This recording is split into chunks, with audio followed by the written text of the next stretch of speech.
Hey everyone, hey and welcome back to yet another episode of Battle Rap Resume. This is your host Tom Quee. We are back with yet another interview of yet another superstar, someone notorious, infamous, celebrated, some may say genius, Malaysian, Zain Azrai, who we're going to get to very shortly. Just beforehand, please follow the show at Battle Rap Resume. Get in touch with us, battlerapresume@gmail.com. If you want to come on the show, if you've got any correspondence, let me know. Ask Battle Rap Resume questions, etc. Support us on Patreon if you can.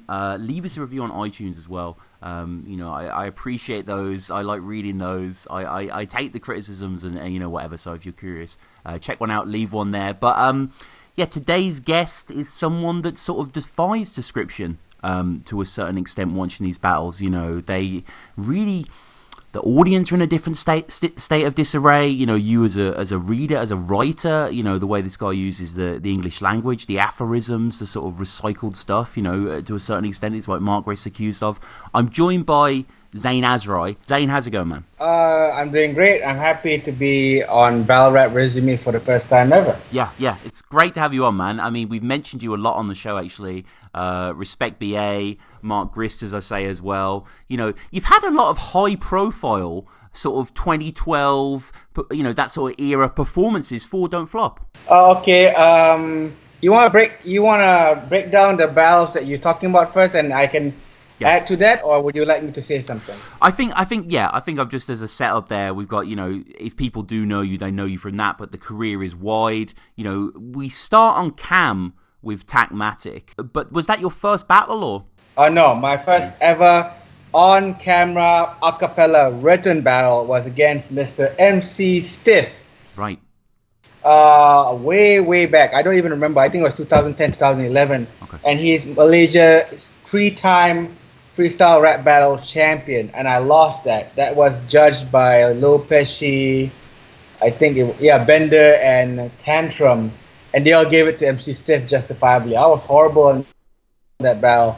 Keep in mind that I was the guy who organized Malaysia's first on-camera written a cappella format for battle rap. Right. So I was organizing the whole event and taking care of these guys who have never heard of the format, who have never done the format, and I wasn't at 100% against MC Stiff. Nothing to take away from him though. He's one of my boys and he did great. And that was my first on-camera rap battle. But before that,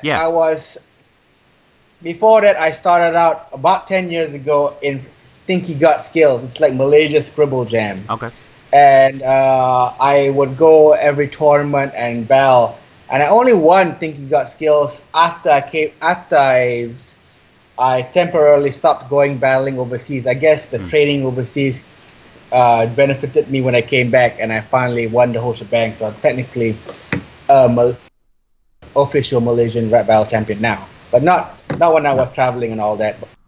And before that, I mean, what were your early influences? How did you get into battle rap and writing as a whole? Okay, I'll be honest with you. I used to go to an international school called Alice Smith, and I at the time I wanted to be a filmmaker, which I am now, or at least I say so. And my dad's financial situation wasn't so good, so I had to drop out of doing my A-levels for a British international school, and I went from one college to another, and I kept dropping out of all of these colleges. And once I pretended to go to this one college, and I filled up all my time writing bars. And I was supposed to do this music video for a local platinum selling rap group, and I got the storyboard artist at the time. I was 17, and he introduced me to real rap. I was just exposed to mainstream rap, but he introduced me to Chino XL, Cool G Rap, Pharaoh Monch, Raz Kass, and I dug all these underground dudes, and I started writing on my own. And I'll be honest, I wasted a big chunk of my life learning to write rhymes, man. And that's how I started. And later on, years and years later, when I was in the Malaysian film industry, Jin Hackman, who is a local hip hop artist, dragged me to a freestyle rap, freestyle battle tournament on Beats. I think he got skills, and I was like, oh shit, this is the real deal, and I hopped on it. I had a couple of good bars, but I got crushed easily and I got booed off stage. But I just kept on doing it. and it was always my dream to go overseas and battle because I started finding out about grind time, King of the Dot, Smack, and all that. But at that time, I couldn't afford to travel, and lo and behold, my dad got rich again. Right. See, I'm pretty honest, buddy. And he was like, "Son, what do you want to do? I'm sorry, I was broke all those years." And I'm like, "It's okay, Dad. I had to struggle like normal people, but I'm back to being a rich kid again." So I'm like, you know what? Because you know what? I want to go to Australia to battle. And keep in mind, I was kind of naive. You know, I thought God Beef Entertainment had like a big office, and Deco was gonna come to the airport with his suit, suit, and you go, "Hey, yo, it's God Beef Entertainment. What's happening?" Yeah. And I'm like, we'd be in a hotel, and then in reality, I used my dad was nice enough to get me give me some cash so I could go to Australia to battle like the Ingrid rich kid, which I don't deny that I am. Mm-hmm. And then I found out for real that, oh shit, Deco lives with his mom, just like me. Oh shit. What the fuck happened? How come all those videos look like Hollywoodish and shit? Oh man, then I realized in the film, oh shit, I bullshit all my editing to make myself look richer than I actually am. I guess everyone does that. And then I was like, how does he fly all these guys from America? I thought he was a millionaire. And I was like, oh man. Then as I got into Ballarat, I realized that everyone's equally broke no matter how big they are, because if all the money is spent on the stuff that you see, the hotels, the big graphics, the big cameras and all that. But in reality, even the biggest dudes are like, yo man, I spent all my cash on like renting the red cam and the pay-per-view. I can only buy Macca's now. So I didn't feel so bad, because I realized as I grew older, I realized it was part of being an entrepreneur. The boss always gets paid less. Did you always have this horrorcore element to your writing? No. At first, I was a blatant ripoff of Grind Time. I tried to come up with the most ridiculous multi-syllables because I thought it was cool, and I used to like live in my boss's storeroom and like write rhymes, in my boss's storeroom, and and then the next day I'd be like sleeping at work and like, what the fuck are you doing? What have you been doing all night? I tell him I'm sleeping, so I need extra sleep. I'm overweight, but in reality I was just writing bars. And at first I was copying the Grind Time method, because keep in mind, in that era, I think it was like 2009 or something, Grind Time was still the shiznit. Sure. And I was imitating that, but I always had this thing. My influences were always Ras Kass and Chino XL, and some of the lines I loved from Chino XL was like, battling Chinos like Africa. Yeah, niggas talk about it, but they don't really want to go there. Mm-hmm. And I always thought to myself, maybe he was delusional or whatever, but a voice in my heart was saying, if I keep on going and develop myself, I can come up with punchlines like that too. I don't know if it's the marijuana or if it's temporary poverty or arrogance, but I kept on going in that direction because that's what I preferred. But you have to understand, there's a formula to it whereby what crushes people is bars, like straight punchline wordplay, which I like to think I'm good at. But thing is, at the time, I didn't want to do gun bars because this Malaysian guy got gun bars. What the fuck, right? Sure. So instead of busting the get, what can I do? Oh, I can use a chainsaw. I can use a knife. You have to understand, a lot of stylistic choices are born out of practicality at the time that the creative decision was made. So that's why I went in that horrorcore direction.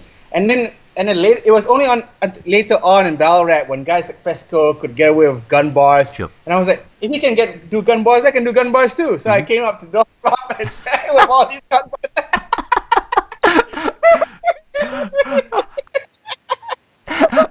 So on Don't Flop, Gris said in his first, which English phrase will he play with next? Which is kind of, you horrorcore, but then you just mix up kind of like aphorisms. I'll be honest with you. In my development, of my lyrics, I thought a lot of people, not everyone knows what a tray is or a tool or a Mac 11, but everyone knows the British English language euphemism, or or a metaphor, yeah, saying everyone knows those. If you take a phrase that everyone uses, that the target audience is familiar with, and flip it on that, then you're getting a reaction from something that the target audience is familiar with. That's the logic. Translates. That was the logic that I was going for. But as I developed myself, I realized that I had to develop that to a more sophisticated level. At first, I was kind of basic, where I remember when I was battling L's, when I was said something like, I'll stab your girl's chest, make an open wound in seconds. And then I'll plug her chest bloody hole with my erection till my dick gets close to her heart. So when it busts, it's like it's an emotional connection. And the thing is, emotional connection close to your heart. Everyone knows that saying. Yep. But that's why I said it. But as I grew more experience and started practicing, I realized that I could expand my palette by looking at pop culture, the experiences around me. I was talking to regardless of what's happened recently. Is a great lyricist. Let's not take that. Yep. Let's not take that away from him. We cannot take that one away from him. No. And I asked him, "How do you come up with these great flips, man?" And he told me something simple. When he's trying to flip something, if it's not great, he doesn't say it. It's not that he doesn't have mediocre or bad or good flips like everyone else. He just doesn't say them. He only says a flip when he comes up with a great one. He has an inbuilt filtering system. I was like, I thought you were superhuman and you only come up with great shit. It turns out he comes up with crap shit like everyone else and mediocre shit and good shit like all human beings. He just doesn't say them. I gotcha. So I just improved my filtering system, and that's how I believe I improved. That's it, really. Yeah. I still come up with crap sometimes. Yeah. And how did Evil Poet Society come about? Oh, I'll be honest, I'm a really lazy dude, and I'm actually, despite what anyone says about me being a nice guy and a real G, whatever, I'm actually quite selfish. And the thing is that I wanted to be a battler and an entertainer and let some other dickhead handle the league. And the thing is, all these other dudes were like talked about starting a league, but nothing actually happened. So I'm like, you know what, fuck it. I have to do shit again. On my own, like again. So that's why I opened Evil Poet Society. Because no one else is gonna do it, dude. Not in Malaysia. And that's it. I just used the camera from the company I work for, and I shot the battles on my own. I hosted them on my own. I even uploaded them from the office on my own, man. Right. Some of them I uploaded from my boss's storeroom, dude. Damn. Yeah. That's huge. And Tacmatic was one of those early battles. Oh yeah, Tacmatic is Malaysia's rap battle, one of Malaysia's rap battle champions from Think You Got Skills, and he was one of the guys I battled in Malaysia in the early days. It was judged by Dumbfounded, and that was the one where I took my shirt off. And before I was nervous about battling Tac because he's beaten me on beat battles. But when I realized he was Dumbfounded judging the battle and not a Malaysian crowd who doesn't really understand sophisticated wordplay, I came up with all sorts of bars I thought were amazing at the time. But I look back and go, man, that's terrible. I pretty much improvised a line from Rhyme Asylum where Possess talks about sitting on Scotland Yard because he's above the law, and then I said something like, I'll pull out a magazine and hit you with slugs and all. Backflip you over the police station. Now you're really above the law. Right. And I thought that was like, whew, loaded Lux, here I come. You know, you gotta understand. When you're on stage and you're performing and you have to be on this website where you think everything you do is great, but it's 10 years later, you're like, oh fuck, what was I doing in my life? You know. Dumbfounded was there. Yeah, and he gave the battle to me. He was like, okay, and like only 10 guys show up because in Malaysia only 12 guys know who Dumbfounded is or something. And Dumbfounded was like, okay, I'm feeling Tacmatic, I'm feeling Zayn, the dude who took off his shirt. But I gotta give it to Zayn, man, because actually he had actual punchlines. Yeah. And you took off your shirt in the middle of the battle. Yeah, because that was part of my. I was a really pretentious. I used to be a really pretentious guy because I noticed Tech would freestyle about people's clothes a lot. So my rationale was, without clothes, he has nothing to rap about. Right. It's kind of hard to hear the video, unfortunately. But I heard like a line where you talk about taking a cum shot on his grandmother's face. So it's that sort of. It's that sort of vintage, man. But I mean, you progressed. You battled regularly in 2011. Pretty much, the uploads at least are very regular. Loads in May actually of that year, free. You were all over the place. You said you travelled to Got Beef, and there you battled Plans, right? Oh yeah. For the record, the last time I spoke to Plans, we were cool, and we were cool way back, way after that battle. And the thing is, I, in spite of whatever he is and whatever he's done, in all his interactions with me, I sense this guy is a good dude who loves his dad. Right. And I felt really bad during that battle. It's not that It's not that I was scared. Sure. I was, there's courage because you're a man of character, and then there's courage because you're a dumb motherfucker. Well, I was the second, and keep in mind, I was also the cameraman for that event, and Tech was holding the camera, and I was arrogantly thinking they can't kill me because I'm the camera dude. If you kill me, all the footage doesn't get dropped, motherfucker. And there's one dude who wants to stab me after the battle because of what I said to Plans. Oh. But what really got to me was that Plans was just a normal, good dude. Apparently, he bathed his dad and everything. He took care of his dad, like for real, dude, in his old age. And I felt like, this is bad. I felt bad, Yeah. What I said was really bad. But if you listen back to what I said to Plans, I carefully wrote it where I don't really diss his dad. I basically say, your dad was. I said something like, I say this respectfully. Your dad was a man of integrity. He would never lie. I'll piss on you like you piss on your dad's legacy. So I'm not saying that his dad's a cunt. I'm just saying you're disrespecting your dad's legacy by lying in a battle. I know lying in a battle doesn't really make your dad look bad. On hindsight, it's like it was a huge stretch. But you have to understand, I was stupid and naive at the time. And I looked in the mirror and I saw Pat stay. I was really delusional. It's only after years later, after watching these battles and stopping, you're like, oh fuck, what the fuck was I thinking? It's a good laugh. It's a good laugh. I laughed at myself. I finally understood what the joke was. And there were so many battles in this year, really, and we're getting up to just before the Don't Flop appearance. I wasn't aware that you battled on Flip Top. And you battled Fuego on, I mean, what is ostensibly, Zane, one of the biggest leagues of all time, right? The second biggest league of all time. The first biggest league of all time is the Russian one right now. But before before the Russian league, Flip Top was the biggest of all time, yeah. Yeah, 100K this has got, so it's not one of their sort of million hitters. But, I mean, I haven't seen this battle, but very cool that you battled on that platform. Twice. Yeah. Okay. I won the first one against Fuego, but the audio was all buggered from the event, and I'm not putting that on anyone. I thought it was bad luck.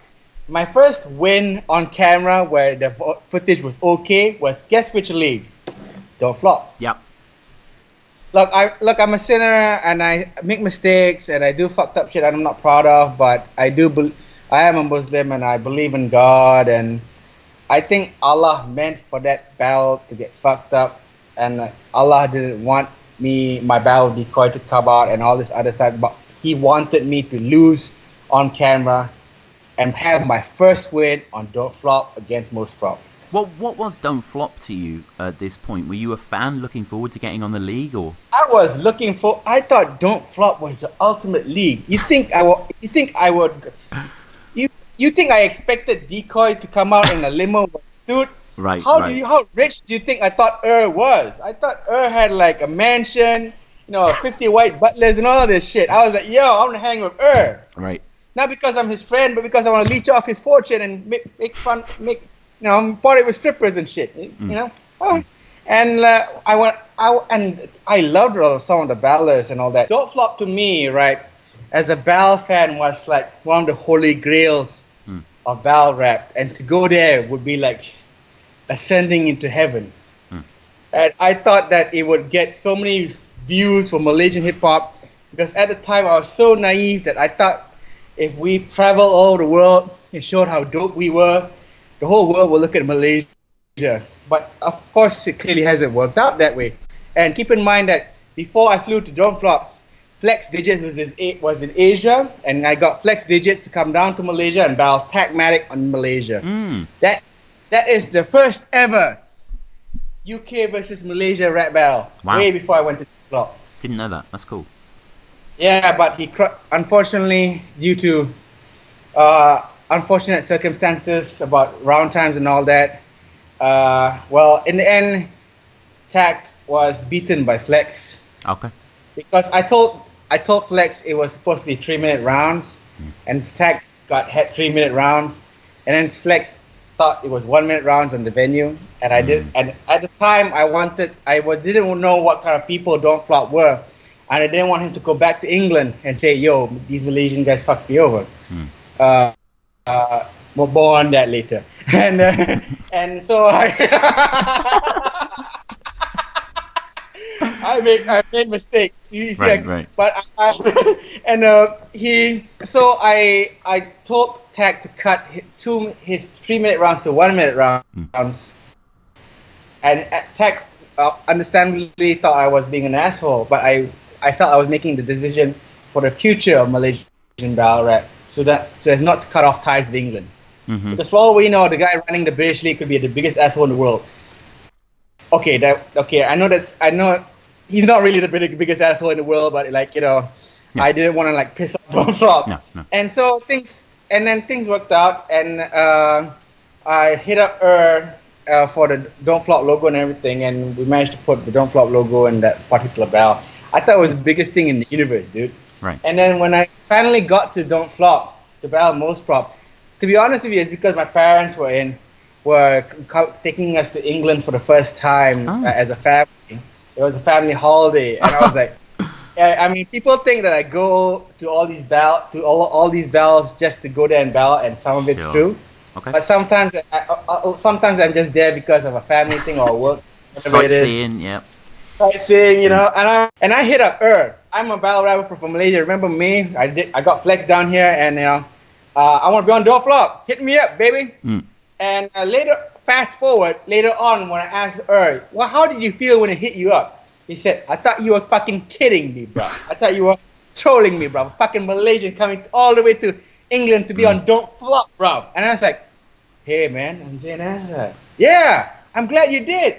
And I love and regardless of what's happened recently, I owe a debt to him, and I hope he solves his issues with himself and the world and universe. But that being said, from what I heard, there's one girl who, this is just what I heard, a girl who I shall not name was sleeping with Okay.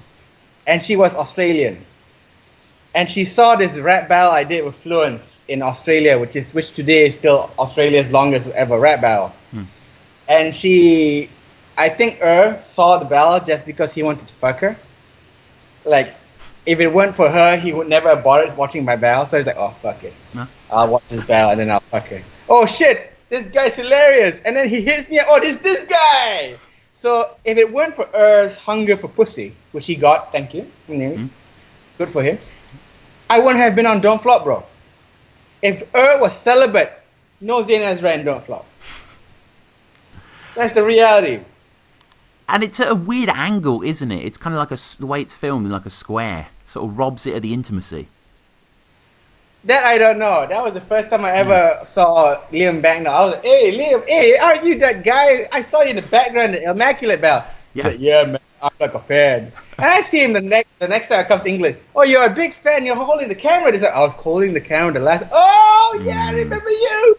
And I'm so cool with him now. I love Liam. He's such a great guy. And at the time, I was just happy to be on Don't Flop, bro. I didn't care if it didn't have like 500 camera angles. I met Tony D, who I didn't know was gonna blow up at the time, And when I was battling Most Prop, he was in his red suit and I had this confident thing going on, you know. I was like, I got the greatest bars in the universe. I had all these name flips. I thought I was on Smack, bro. This is a white tuxedo and you're just having a period. And one of your songs is just Biggie in the whack bars you compose. Yes. Since you disrespect black stars, you'll see most death. Mark destroyed you in our last battle. This loser's still quite dumb. We couldn't leave a mark, so you were killed by one. And I realized that a lot of my name flips didn't work because people weren't so familiar with his rap group, with Most Prop's rap group, which was Sanity Valve. So I would have a lot of bars about Valve and Sanity.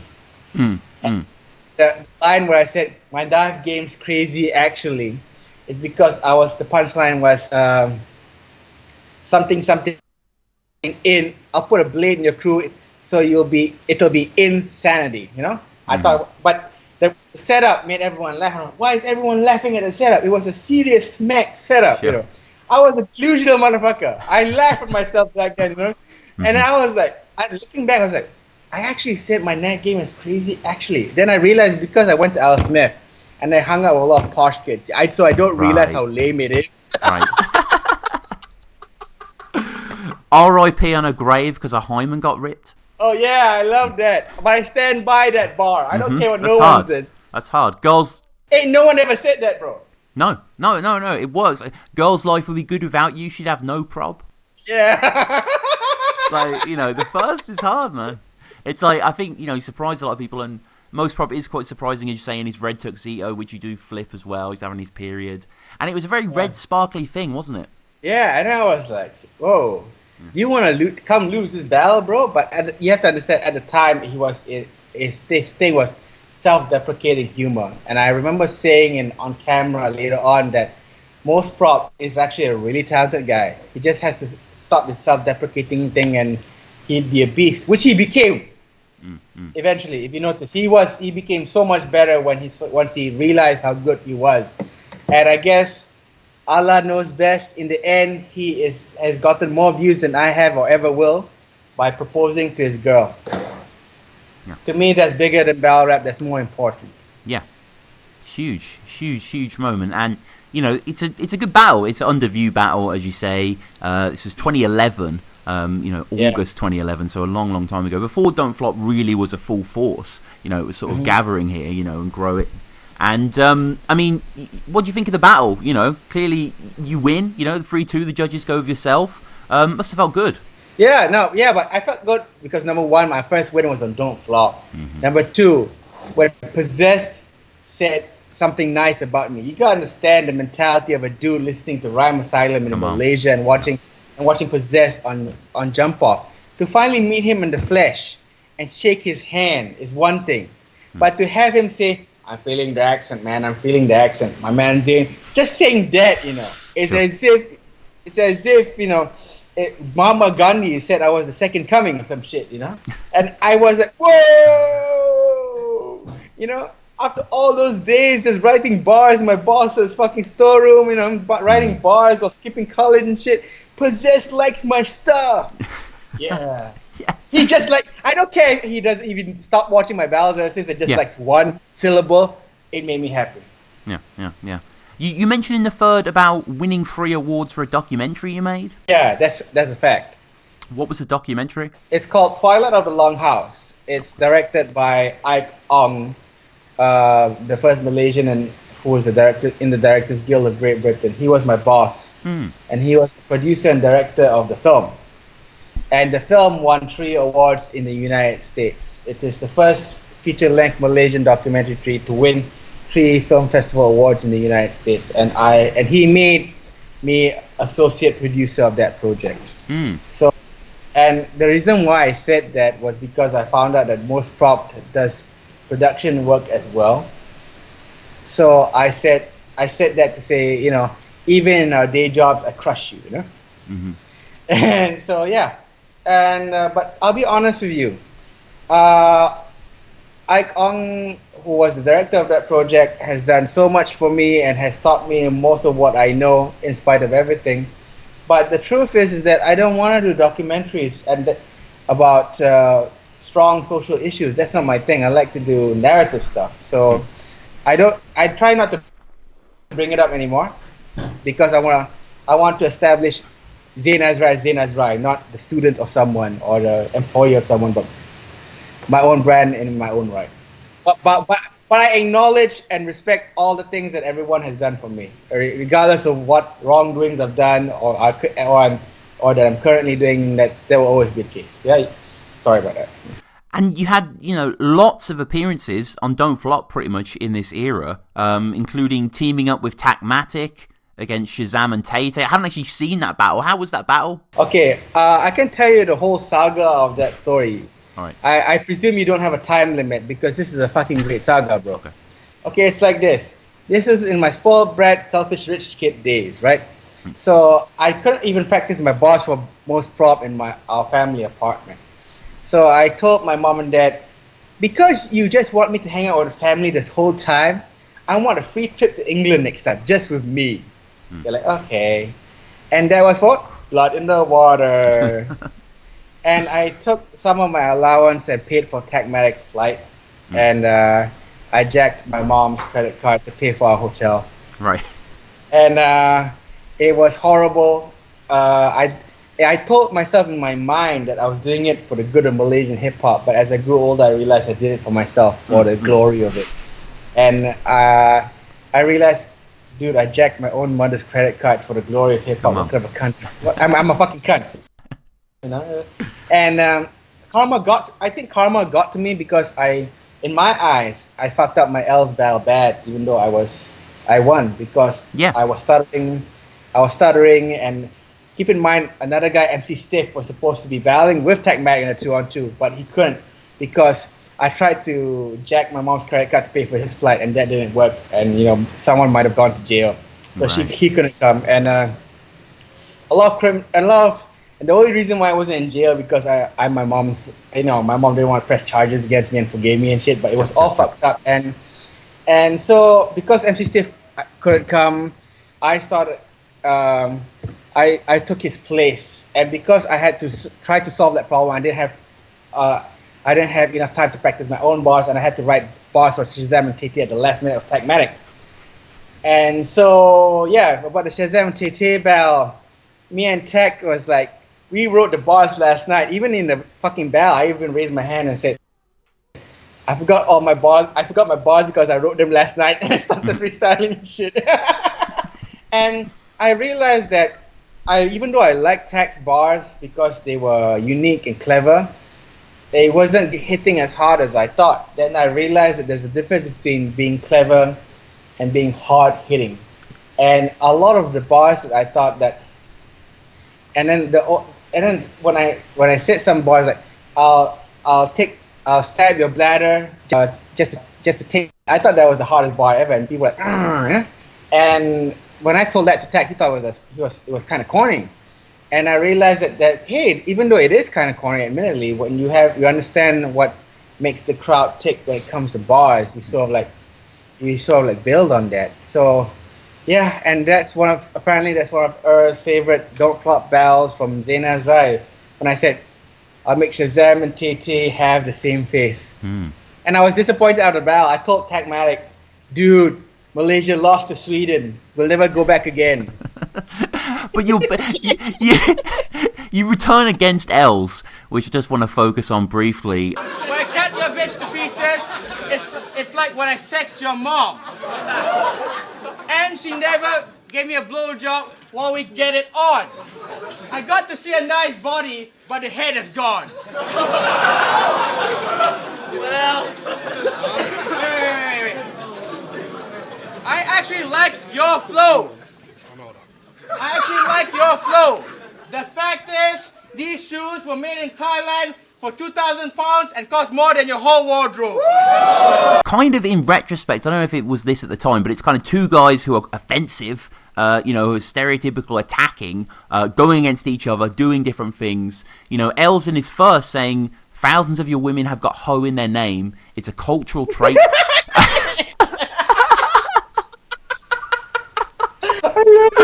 Yeah.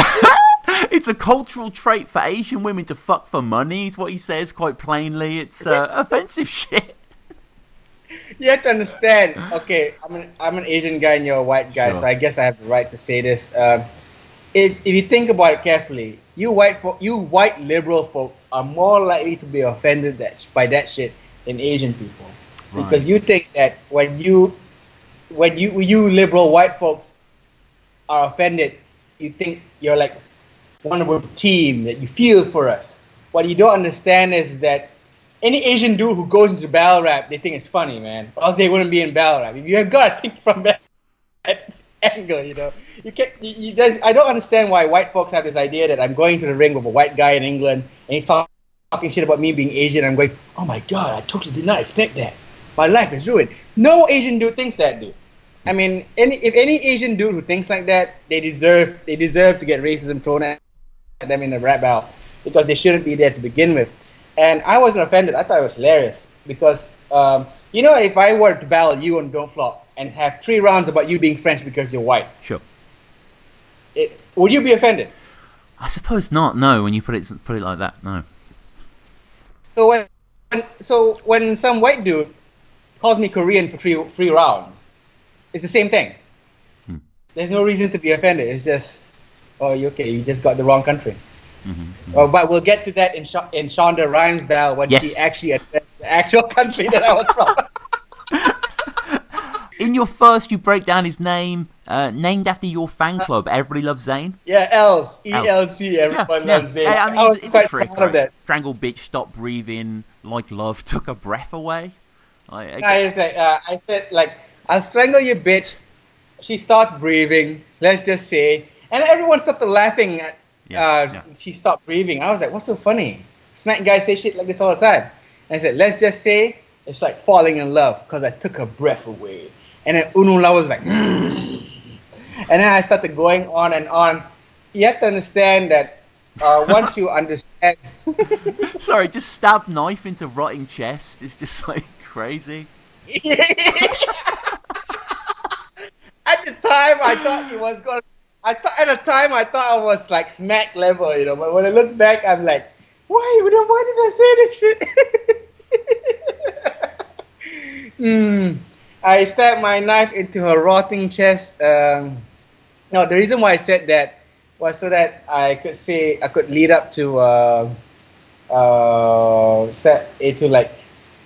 got her wet, because your girl doesn't get proper sex.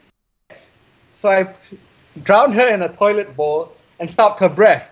I didn't realize that when I was writing it, it ended with stop her breath. So I didn't realize that the Brits would laugh at drown her in a toilet bowl after she. Then years later I was like, yeah, a girl tells you she don't get laid too much, and then you shove her face down the toilet bowl. That's quite hilarious in a dark way. I didn't intend that intend for that. So I'm like, oh shit. It was only later that I realized, and I took extra thought to make sure my setups weren't funny, so that the actual punch it was funny. And then Pamphlet was saying on camera as a judge or something, he was saying, Zayn's setups can be funnier than the actual punchlines. And I never, swear to God, I never intended that. It was, at the time I thought it was a curse because I wanted to be taken seriously as a serious lyricist. Right. But then as time went by, I realized no one else was like that. And it was even by design, it was by accident. So I thank God that He gave me the gift. Sometimes when God gives you something, you don't know it's good for you until later on when you figure it out. Els kind of returns in the second as well. Shoot up your wife. Turn up to the funeral for a free plate of noodles and rice. You see, another reason why I'm not offended by that is because in Malaysian culture, we actually do show up at people's funerals for the free food. We don't even care about the guy who died or whatever. We often don't care. Sometimes we don't even know the guy who died. But we're invited because of some guy's relatives, cousins, brother-in-law's roommate or some bullshit. And we show up for the free food. So that's why I thought it was funny. You think it's funny because it's random as fuck. I think it's funny because we actually do that shit. We show up at people's funerals and bullshit like that for free food. We're a pathetic race. Right. He calls you Yokozuna in the third as well. I mean, yeah, it's a good battle. It's got 97,000 views, which is, you know, a good view count, perhaps counting what comes next. Had a big inflation to it. You battled Mark Grist after the Blizzard battle. You battled one of the only breakout superstars of battle rap after his breakout superstar performance. You fuck children with a smile. It's quite true. He puts his dick up his own ass to fuck the inner child inside you.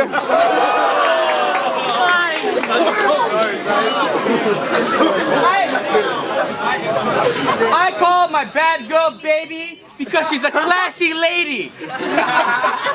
Wait,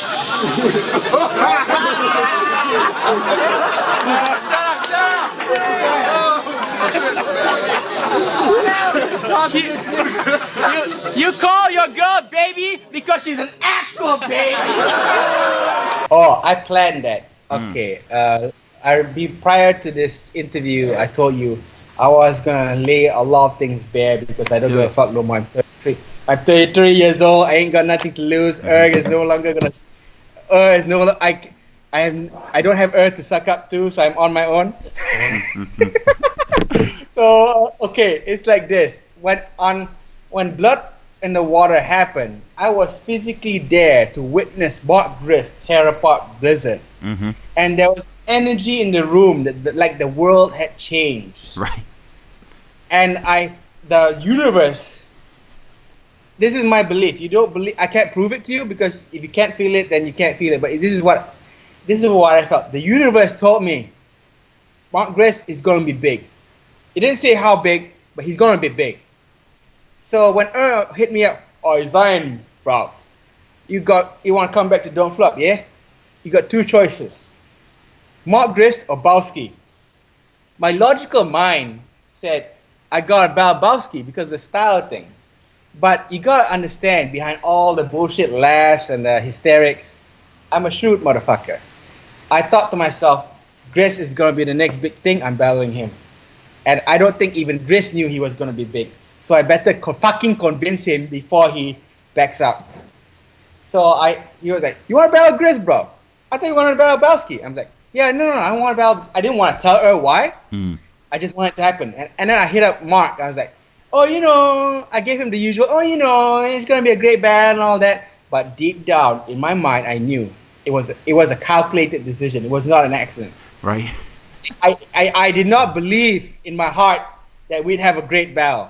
I believed we would have a profitable battle. Taking nothing away from Mark. Mark is great. It's just that it's a shit matchup, but it's profitable in terms of views. I knew the views would come. Yeah. And we lost the battle, and then lo and behold, his history proved me right that he blew up like a motherfucker. And the next battle is gonna be, guess who? Zain Azrai. And I was like, why did you give it to Zain? What people don't realize is I predicted that shit. So I hooked it up. And but I made a mistake. I made a tactical mistake, and this is how Allah teaches you that you are not always as smart as you think. I should have taken the classy route and beaten Mark at his own game without swearing, without homophobia and all that. I should have done that so that I could convert his fans to mine. But instead, what I did was I thought I can't beat him at that poetic angle, so I can just go the other route. But that was a huge miscalculation because although I got tons of views from Mark Grist, most of those views were of people who hated my guts. So you can't win them all. I personally believed I lost that battle, to be honest, but a lot of people have told me over time, all the people who hated me in that battle have given up battle rap as a whole. But those who stayed in battle rap to this day, a lot more of them think I won because of the punchlines and all this other shit. And when I was battling, you have to understand, I came from an era where if you proved your opponent wore a dress, you automatically win. Sure. Yeah, you have to understand. I know you're young, and I don't mean to be patronizing, but back in the day, if you proved on stage in a rap battle that the dude wore a dress or a dude sucked someone's dick, he automatically loses. So I looked up Mark's Facebook and found pictures of him in a dress with his boys wearing dresses and shit. And I pulled out the laptop because I didn't have time to like pay some dude to make a poster. And Mark was like telling me, if you can watch it again and you'll notice Mark like shaking his head, thinking it's something else. And then when he saw a peek of my laptop, I said, oh, okay, it's just me wearing a dress. It's no big deal. Right. And when I showed the laptop on camera, it didn't get the response that I thought. No. Because then it hit me. All these dudes are not hip-hop fans. They're Mark Griss fans who came into battle rap. So they don't share the sentiment of the old battle rap guard where if you prove your opponent is gay, you automatically win. So it was a bad miscalculation on my part. But I didn't regret it in the middle of a battle. I don't think anyone has ever done it before or since. No, I don't think so either. I can't really remember it go down. I mean, this is the 8th most disliked battle in Don't Flop history, which I don't think is fair, Zane, but it has 5,458 dislikes. That's what I mean. I should have gone the other route and showed up classy and come up with classy bars to take advantage of his fan base. Yeah. But then I told someone after the battle, you know what? It's good that I won to give the impression. It's good that I officially won on camera so that all these guys who are hopping on the Don't Flop bandwagon is to tell them not everyone is like your pretty boy, goody two shoes image. You have to accept guys like me exist. If you can't accept guys like me exist, get out of battle rap. Yeah. I think if I had lost, Don't Flop would have been even bigger because less people would have turned away. But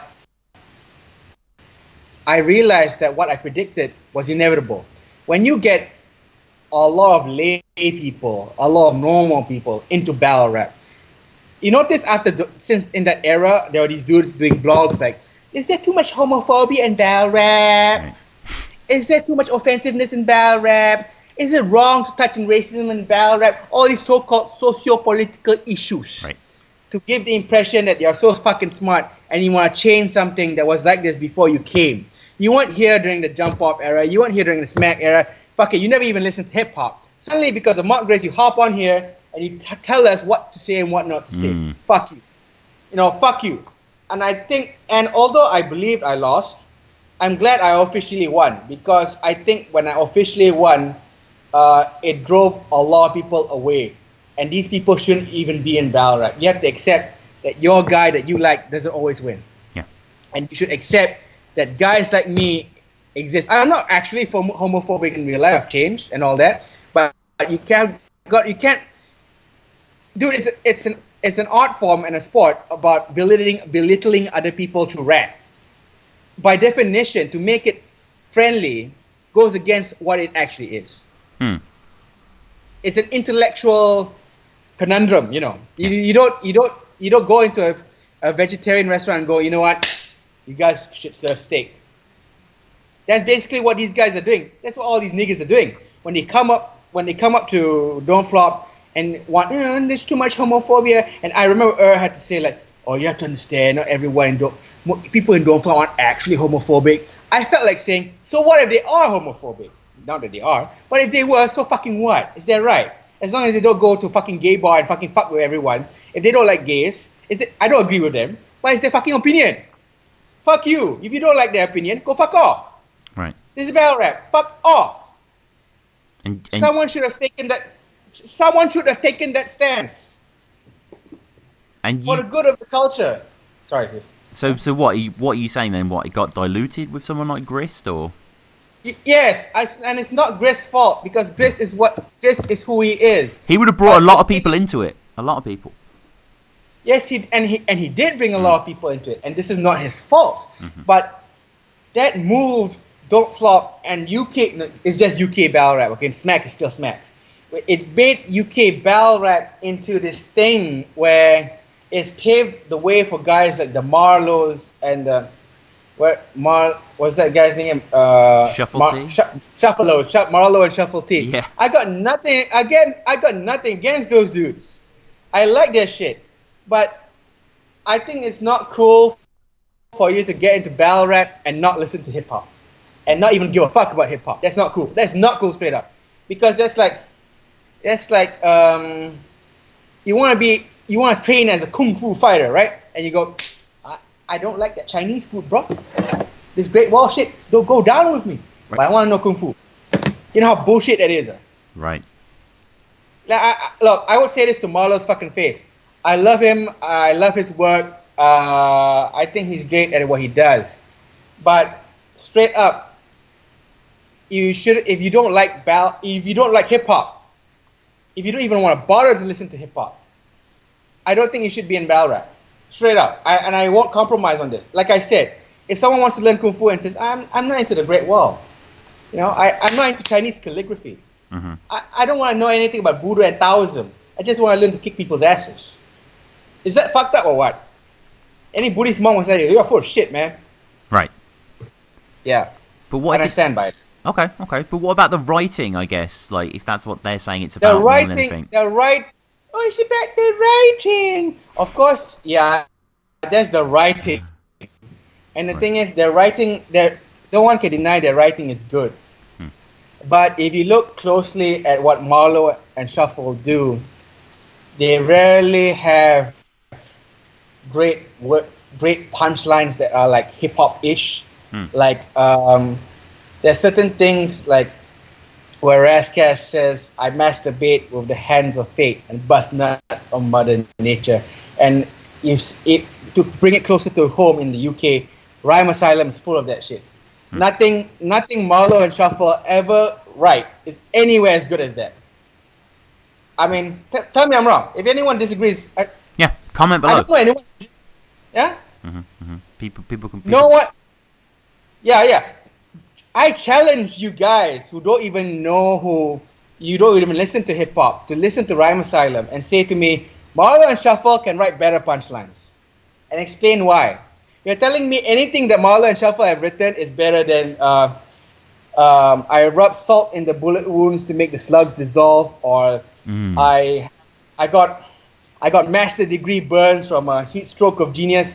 Nothing they've written is that good. Nothing.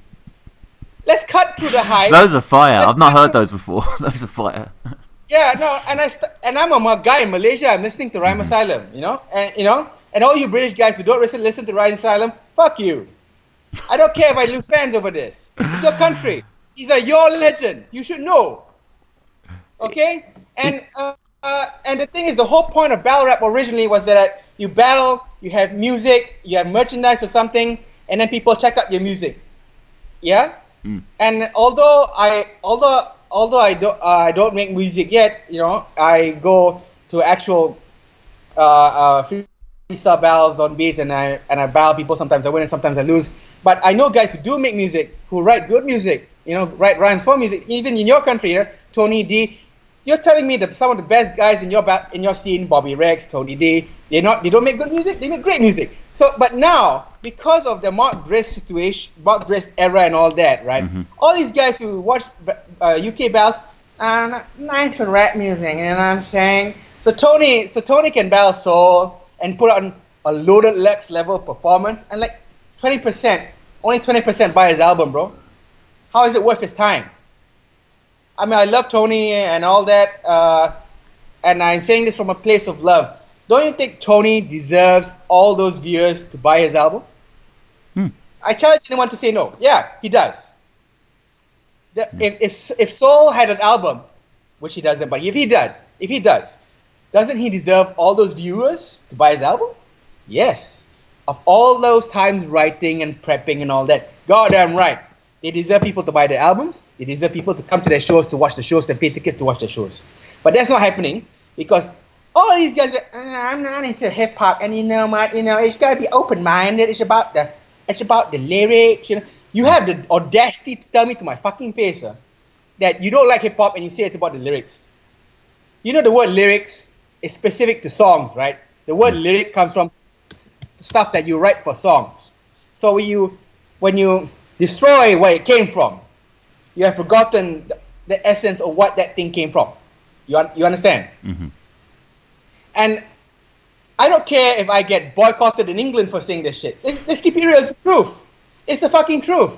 And I'm glad that Marlo and Shuffle, they're doing good work with online platforms and stuff. I think I congratulate them. I think they deserve to get their share of what to earn money from what they do. I think they're great. They're friendly. I haven't met them, but they're friendly people.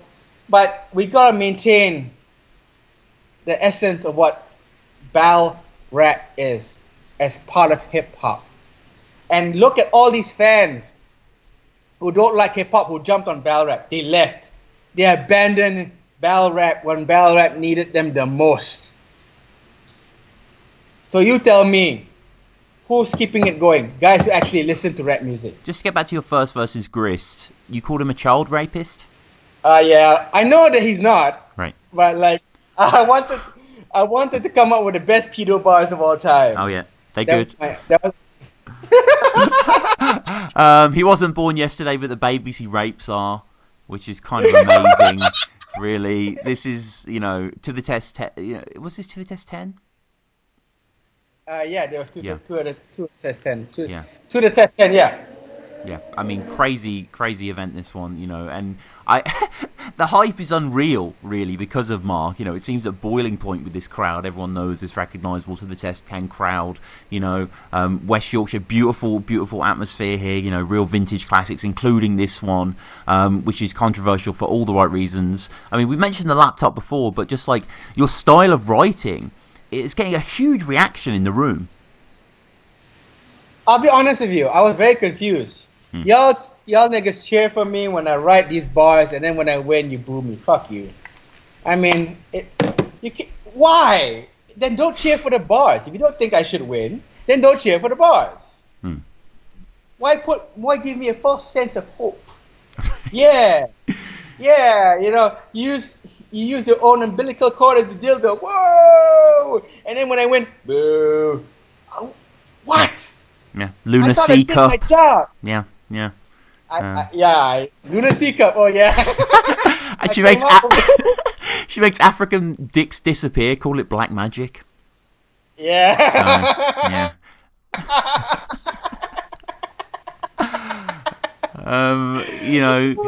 Grist is fine, but I have you winning regardless of these dislikes, regardless of the legacy that people don't. I think you kind of do. I think you just sort of outperform, out-rap him, and the crowd kind of like you a bit more. Yeah, but you have to understand, there's subliminal symbolism in a lot of things in life. Keep in mind, and I will mention this, I'm not saying Mark is racist. He's not. Mark himself is a good dude. But yet, I'm talking about the perception of other human beings watching the battle, which have nothing to do with Mark. Mark does what he does, and I do what I do. Okay. A Malaysian guy who occasionally stutters a Malaysian guy who actually stutters in his battles, using rape jokes and pedo jokes, against an Englishman who raps in received pronunciation, who is the face of battle rap of the moment. And that Malaysian guy wins. And he's Muslim. It hits a lot of chords. And with all due respect, in the West, no one would say it's because the guy is not white. But it's there. Right. You're telling me if Mark Grist lost against Bowski, people would still be talking about it? No. They would move on. Even if Bowski had exactly the same bars as I did. I love Bowski, by the way. But because Bowski is white, if he said the same things, Mark Grist would be losing to another white man. And everyone would bitch about him being robbed and then move on. But they didn't move on. People made a big deal out of it for years and years and fucking years, Mm-hmm. Because of what it symbolizes. A white man who was the symbol of a new cultural phenomenon to them was supposedly defeated by a non-white man who was Muslim or just a non-white man, talking about the things that are against what polite society approves of. You just think about that. Dude, you're a battle fan. How many times have you seen a guy get robbed in a battle? Tons. It's nothing new. Yeah. Hundreds. So why is it my battle, Mark Grist? It's like is like the biggest robbery of all time. There are tons of other worse robberies. Can we all agree on that? Hell yeah. There are much worse robberies than that. Yeah. But mine gets talked about a lot more because of the symbolism, bro. Yeah, it was weird. Yeah. He's really swept to victory in his second battle, I think, but he never really was a battler. He did sort of bottle lightning with the Blizzard battle and sort of marched on from there really well. But shout out to Grist every time. But I have you winning. This is one of the most controversial battles on Don't Flop. Just for the record, MA gave it to Grist. Wiz gave it to Zayn. Uno gives it to you. Uno says it's probably going to be the best battle of the night. Lunacy, I don't know if you remember, says it's a fucked up thing to pull the laptop out during his round. And he gave it to me anyway. He gave it to you anyway, so he did like you more. But I mean, what do you think about that? Because you did kind of launch it as a weapon rather than just beginning your own rendition with it. I'll be honest with you. When people do shit like that, when it's intentional, you know how the guy's gonna react. So I pulled out the laptop. You see, if I pull out, let's say, a poster, Mark Grist can see what's on it. And I should have done that. I wanted to do that, but I couldn't. But I realized while I was doing it that because it was on a laptop, Mark couldn't see what I was digging up. So it put him in a... It really fucked up his head. You can see on camera that he was shaking his head, please, Zayn, please don't. Now, I don't know what the fuck he doesn't want the world to know, and I don't care, because none of us are perfect. But because he didn't know what I was gonna show, he thought about that more than his bars, and you can see it in the camera. And then when I showed it was just him in a dress, he didn't give a shit. Honestly, I think whatever Mark is like the nicest liberal white dude of all time. Right. Whatever fucked up shit he's done in his life, I'm sure it's not that fucked up. Yeah. Mark, chill. You're a good human being. Yeah. No, you're right, man. And this, is a battle that sort of lives in infamy to a certain extent. And moving on from this, a few battles on home soil, it seems, one against Soul Ash. Oh yeah, that one. Wait, that one is on. Was that the one on the street? I think I just know it from the thumbnail. Maybe it looks a little outdoorsy. I'm not sure. Is it in the dark? Because yes, yeah, it is. Yeah.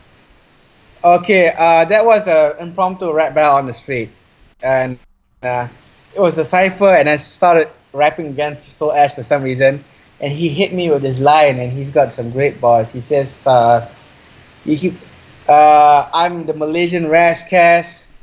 When he makes a booty call, he shoves the phone up his ass. And I thought that was hard, man. I never heard anyone say booty call and shove a phone up your ass, and I clearly lost that one. I battled him a few times on freestyle battles on beats. Yeah. Your next sort of return was against Flex Digits. You are too eager to fight, but I heard you sucked the Caucasian dude's wiener all night. That's why you hate getting black balls. You prefer them white.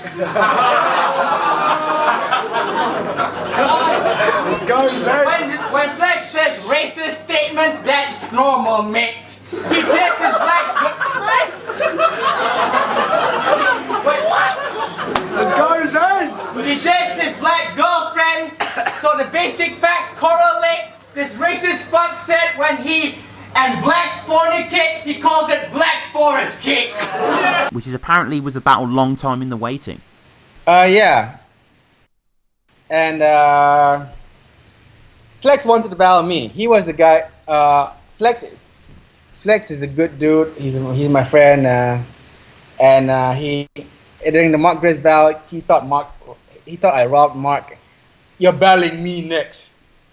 And I'm like, okay, it sort of makes sense because he's like, he's like Censor's generation, and then like, I guess it's from Most Prop to Els to Mark Grist to Flex Digits, and I thought it made sense. So yeah, okay.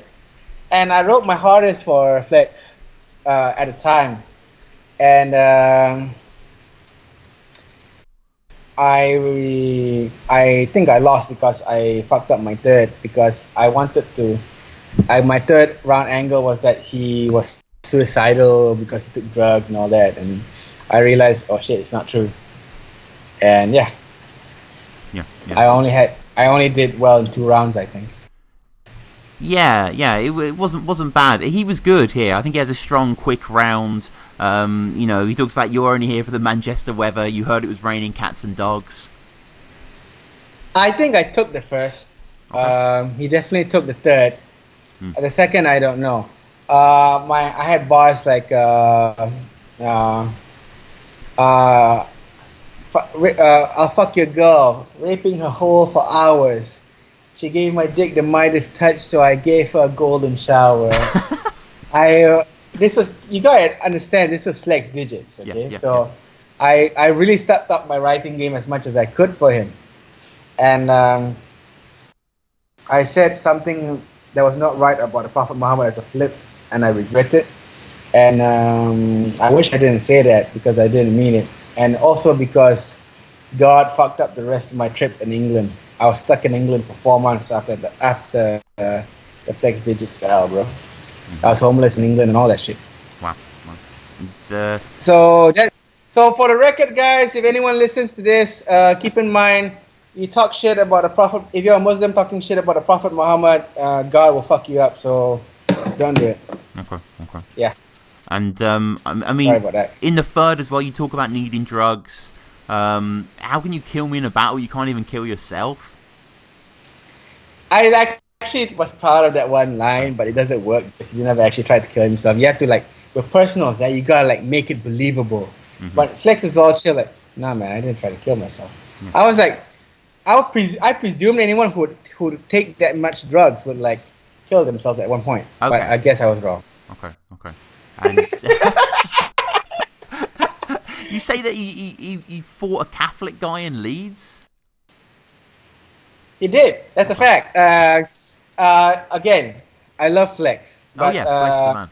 At the time, this was before Flex repented and became a non-violent, nice guy. In Leeds, there was this one Irish guy. I don't remember his name. Tried to fight with Flex. And I think Flex was drunk or high or both. And Flex, in the exchange of words, Flex straight up called him, "We own your country, you Catholic faggot." Right. And they sort of tried to fight, and I didn't know what the outcome of the fight. But yeah, that actually did go down. Okay. And the next battle was against Respect BA, who's a great friend of Battle Rap Resume. I've had him on a few times. We just did an episode on freestyle that should be on the channel soon, going through loads of classic battles. Awesome episode. So you battled BA, and his third round is a really notorious round, right? Sort of calling out what Battle Rap had became at that point in late 2012. And I agreed with everything he said. You have to keep in mind that he actually told me he was going to do that third round. Right. Before the battle actually happened. And I didn't care because it's just one round, right? Sure. And I could use that round to however I could. But battling Respect, look, watching his battles and reading about him and occasionally meeting him at events is not the same as actually battling the guy. Yeah. You don't realize how good the guy is until you actually battle him. And I was writing the thing is, when you try too hard to write, you end up writing stuff that's uninspiring because you take yourself too seriously. And I was trying to come up with, okay, so there's sun, there's Saturn, there's rings around Saturn. So how could I talk about the sun like his son and the ring like his wife's ring? That was what I was going through in my mind to try to come up with the most complex, most intelligent scheme to so everyone goes, Zayn is a genius, But I realized when you do that, when you do that approach, you're not really being creative. You're just being a robot. And when you're battling the guy and he drops a bar you pay for a flight to come and test me, you didn't have to because you look like a jumbo Jet Li. I was like, Jet Li. I was like, that destroyed my mind, and I was like, it's a feeling I never experienced before, where you listen to a bar that's so amazing, but at the same time, it's just you die inside. Yeah. You're getting bodied. Well, I mean, he's the highest skilled battler you'd face by that point, surely. One could argue he's the highest skilled battler I've ever faced ever. Come on. Unless you can name me one better than that. I can't, honestly, I can't. I He's an incredible battler. I mean, like, even if you compare O'Shea on his best day and Respect BA on his average day. I mean, I love Osh. But Respect BA on an average day is still better than O'Shea on his best day, in my opinion. Because Respect BA can combine humor and bars and make you look bad so fucking seamlessly. But with O'Shea, right, he tells a bunch of jokes, and then he gets serious, and then he tells a bunch of jokes. It's sort of like it's one or the other. Your girl don't respect herself. She would give me head each day. She doesn't even respect herself. Why would she respect BA? She would defy Zane. She's my slave for cheap sex and laughter. I'm on a higher degree. She may not respect her BA, but I'll make sure she respects her masters. That fucking bad bitch loves sucking fat dick till her face just snaps. She sucked cock all night. She's like Walter White. Her jaw's breaking bad. I mean, BA is awesome in this. Your girl only had a vajazzle so the crabs could get a disco. And to this day, I don't know what a vajazzle is. A vajazzle. It's kind of like an adornment of the vagina pubic area with like fake crystals and diamonds and such. Like, it was popular in a few TV shows over here for a time. Maybe it's still popular now, but back then, certainly, it would have been a reference point. Mentions you being on Necro's dick, like a dead body. And he clowns on your style. Yeah, that was. Yeah, and he sort of mimics you very well, doesn't he? Like, you know, when he sort of does the impression of you. He killed me, man. When he was like, cut your baby out of your mother's stomach, kick it till I broke its bones, and throw the baby at you so you can hold your own. I was like, when I heard that, the first thing that popped in my mind was, take me back to a hotel. I need to go home. I don't belong here. Cancel the bell now. I just want to get the flight back home. This is not right. I made a mistake. And keep in mind, it hurts even more because I actually paid BA to bail me. That's a fact. Yeah. Okay, because Kron is no longer in the game, I guess it doesn't matter anymore. And Respect BA claims that Kron offered him Tenchu, which I thought was kind of fishy. And Respect BA was saying, I would bail you only if the money is right. So I paid Respect BA a certain amount, which made him happy and made him bail me instead. But looking at how Kron operates, I don't think Tenchu was that. I don't think Kron ever talked to Tenchu about battling BA. I think Kron manipulated the situation so that he actually asked me who I wanted to battle, and I said, you want to battle BA? And I said, yeah, sure. And time went by, and I said, I thought you said that I'm battling BA. And he said, oh, no promises were made. I'm like, okay. So by then I had written for BA, and then BA called me up and said, hey, no, I didn't know I was battling you. Really? Kron told me that I was battling Tenchu. So I believe Kron manipulated in such a way whereby I would already be writing for Respect BA, and to make sure the bell went down to pay out of my own pocket to get Respect BA to the event, so Kron wouldn't have to pay Respect BA. I think that was what he engineered. But I kept quiet because hey, you're battling BA. I'm not losing here. Well, actually, I did lose the battle, but I gained something from battling BA.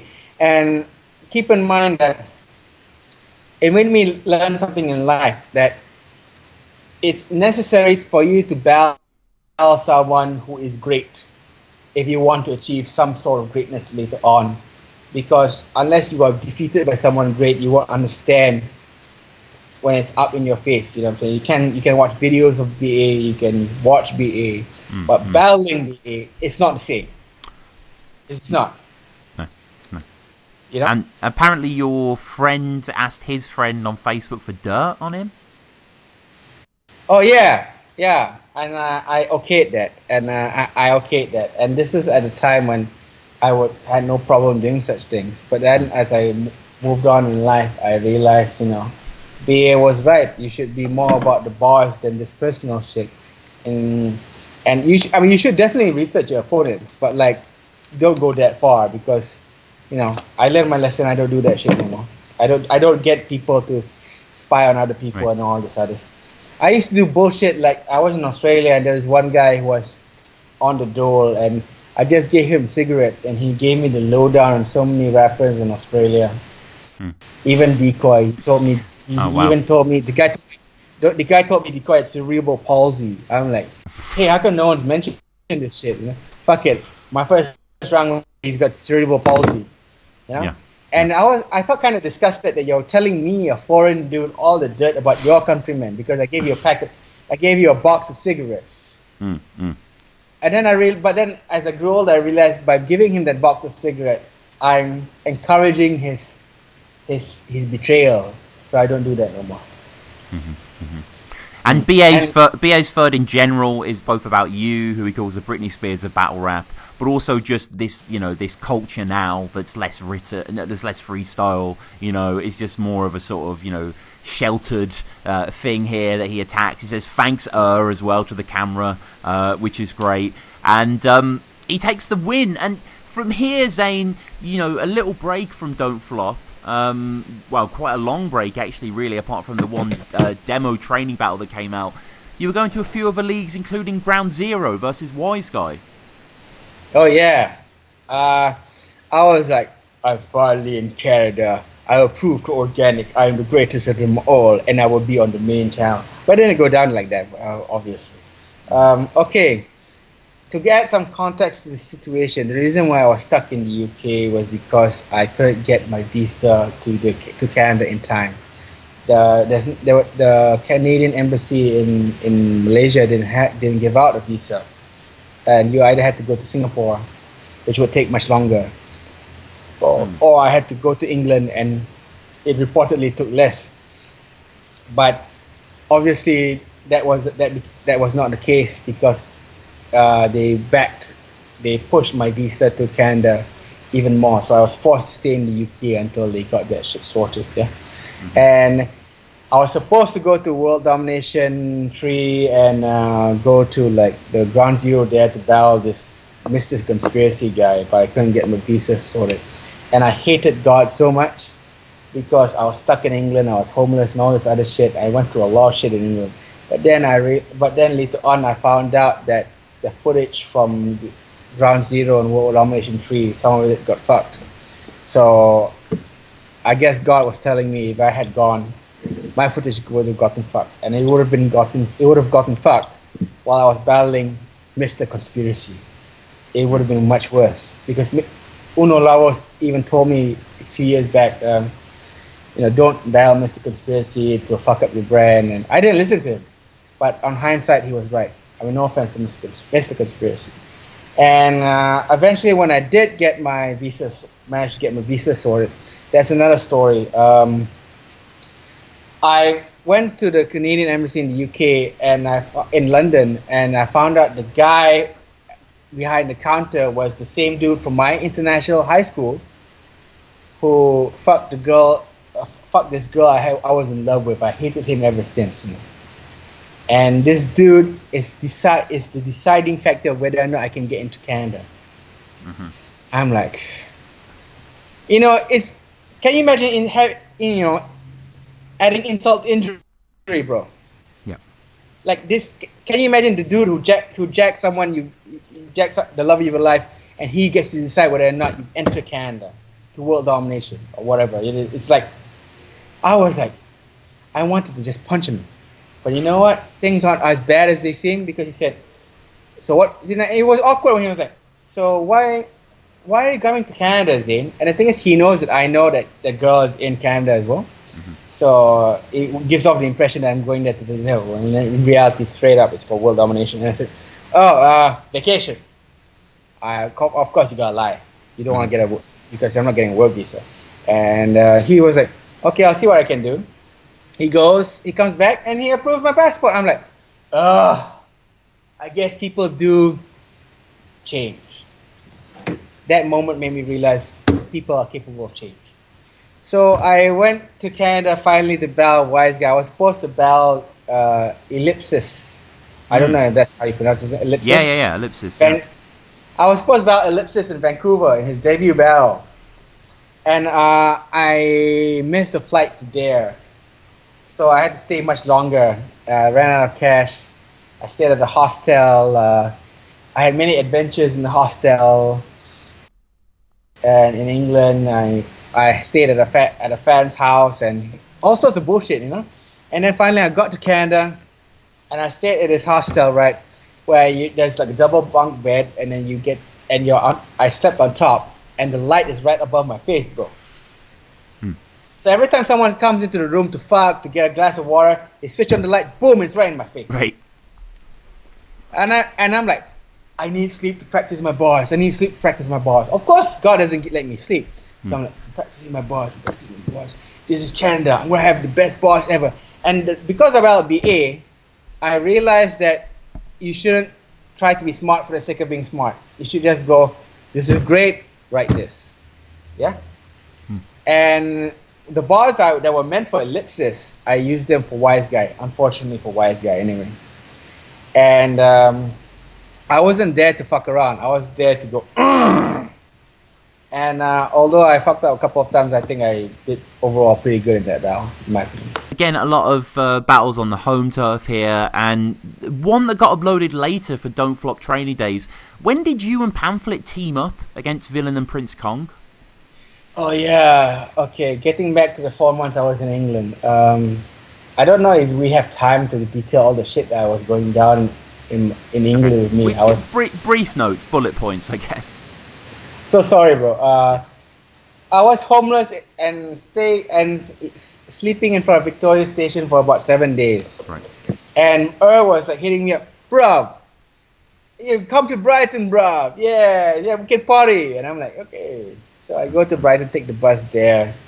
And then the couldn't tell I was homeless. You have to understand, by going to Brighton and staying at someone's house, it's better than sleeping on the street in Victoria Station. That was the only reason why I went. And and we were at this rapper's house. I don't remember. It was a short, rich guy. And it was, okay, let's do a 2-on-2. Let's do a 2-on-2. And I was high off weed and drunk from alcohol. So I was like, okay, I'll go with Pamphlet because I know him. I don't know Prince. I didn't know Prince Kong at the time. And also I wanted to battle Villain because I had so many albino jokes. Like the first time I found out this guy existed, I'm like, yo, this dude is like half black. He's black, but he's albino. I got so much shit to say about that. So I took out all my albino jokes in that battle. Yeah, I haven't actually seen it. I need to see it now. How was your relationship with Pamphlet in it? My actual relationship with I mean like your battle relationship. How did you play off each other? How did we play off each other? We didn't. No. I just rapped what I could and he rapped when he could. Oh, right. People think you're like, yo, I get it. As a battle fan, you're like, yo, how do you do that chemistry? Did you guys rehearse? Did you like come out like this and this and that? Nah, man, we were both drunk and he just happened to be there. I happened to be there, and he stopped rapping. I started rapping, and when I stopped, he started. He basically rapped when the other guy stops rapping, and then when you stop rapping, the other guy starts rapping. That's really it. You know, when a situation like that, there's no chemistry. There's nothing. I'm so drunk. I'm so glad to have a place to sleep. I don't even care who I'm battling with. You know. And where's the long break from? Because really here, there's about 3 years where nothing's uploaded for you, pretty much. Oh, because I wanted to. Okay, I'll be honest with you. As you know, I had this event in Malaysia where I wanted to get Lil Pesci and then Flex Digits and Johnny Trash to battle and have like Malaysia's world domination. But yeah, and Thunder pulled out, and I wasn't able to pay everyone, and I fucked up the whole event, and barely anyone showed up. I managed to pay Lil Pesci most of his money, but I still owe him a bit, to be honest. I still owe Johnny Trash. I paid off Flex Digits. I'm still in contact with Johnny though, and it was horrible, man. It affected me as a person. I really fucked up. I let them down. And the thing is, I was hoping to have this amazing event to really, like after so much time battling overseas, I wanted to really make it a big thing in Malaysia. Because if you look back before that event in 2013, I came back and there was an MY Battles event where I battled MC Hisham the MC, and then MC Stiff was there, Soul Ash was there. It was great videos, great event, everything. And I thought it was going to go up from there, but I failed. And that was when financially things were going downhill as well. So I had to focus more of my time on my film industry side, yeah. Mm-hmm. And also it was the urgency of trying to pay back people my countless debts of that time, and so that was the reason why I had that gap, dude, because I was so focused on my real life stuff and like going back. I mean, like investing in myself and rebuilding myself. And you have to understand that to go to Australia, to go to UK, it costs money, you know? Mm-hmm. Yeah, and I can't be like looking for work and all that and suddenly, okay, I'm going to England now. So, but it was different when I came back to, I did battle again in Australia, but it was because Decoy host. Okay, are we allowed to talk about Decoy now? Yeah, we can. Is battle rap relevant? Yeah, well. Okay, for the record, Decoy. Okay, this is after Decoy's 14-year-old thingamajig, where he was caught. He was caught like chatting out a 14-year-old to try. It was clearly he wanted her to come over and not cuddle and do other things besides cuddling. And it was fucked up. I hit up Decoy and I was like, yo, this is fucked up. But you know what? If you want to repent, I'm down with you, bro. You gotta repent to Allah, man. You know, because of the stuff you've done for me. And I wanted to look him in the face and see, yo, is he remorseful? Yeah. Because a lot of stuff can go down online, but you gotta look the guy in the face. And I'll keep my conclusions to myself, but I think it's between him and God. And like I said before the interview, the girl who he chatted up to, forgave him. And the thing is, if he apologized and the girl forgave him, he should at least have the chance to run a business and work and eat.